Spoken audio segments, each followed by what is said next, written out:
రంగారెడ్డి జిల్లాలో ఓ యువకుడు దారుణ హత్యకు గురయ్యాడు. శంషాబాద్ మండలం కవేలిగూడ వద్ద ఓ యువకుడిని గుర్తు తెలియని వ్యక్తులు అతి కిరాతకంగా హత్య చేశారు. యువకుడి గొంతు కోసం మరీ దారుణంగా చంపేశారు. స్థానికుల సమాచారంతో అక్కడికి చేరుకున్న పోలీసులు మృతదేహాన్ని స్వాధీనం చేసుకున్నారు. మృతుడు మొయినాబాద్ మండల వెంకటాపూర్ గ్రామానికి చెందిన మహేష్ గా గుర్తించారు పోలీసులు.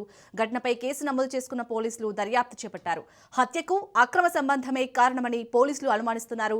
మహేష్ మృతదేహాన్ని పోస్టుమార్టం నిమిత్తం ఉస్మానియా ఆసుపత్రికి తరలించారు.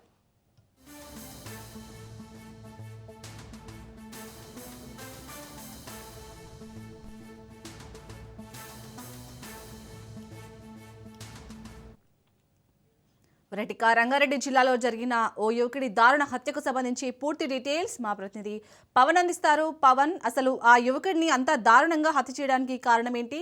ఇప్పుడు ఎవరైతే హత్య చేయబడ్డారో వారి కుటుంబీకులు ఎవరిపైన అనుమానం వ్యక్తం చేస్తున్నారా? శంషాబాద్ మండలం కవేలిగూడ వద్ద ఒక దారుణం చోటు చేసుకుంది. అయితే ఒక గుర్తు తెలియని సంబంధించిన వ్యక్తులు మహేష్ అనే ఒక వ్యక్తి గొంతు కోసి కూడా అక్కడి నుంచి పరారయ్యారు.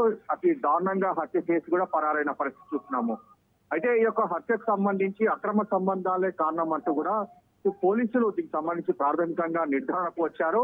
అయితే దీనిపైన పూర్తిగా దీనికి సంబంధించి విచారణ కొనసాగిస్తున్నారు. అయితే మృతుడు మాత్రము వృత్తిరీత్యా బాబర్ గా తెలుస్తుంది. ఒక కటింగ్ షాప్ లో పనిచేసినట్లుగా తెలుస్తుంది. మరోవైపు చూస్తే ఈ ఘటనకు సంబంధించి మాత్రము ప్రధానంగా ఇప్పటికే ఒక సెల్ ఫోన్ కూడా అతని నంబర్ సంబంధించి ఆధారంగా కాల్ డేటాను కూడా పోలీసులు సేకరిస్తున్నారు. సేకరించి ఇతనికి లాస్ట్ చివరి కాల్ ఎవరు ఫోన్ చేశారు, దాని తర్వాత ఏమేమి జరిగిందనే దానిపైన కూడా పోలీసులు చాలా పూర్తిగా దర్యాప్తు చేస్తున్న పరిస్థితి కూడా చూస్తున్నాము.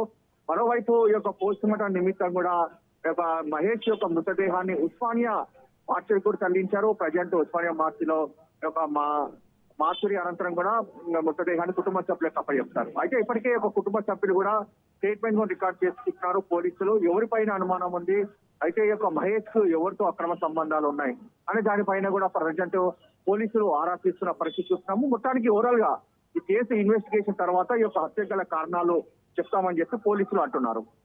Right, thank you Pawan.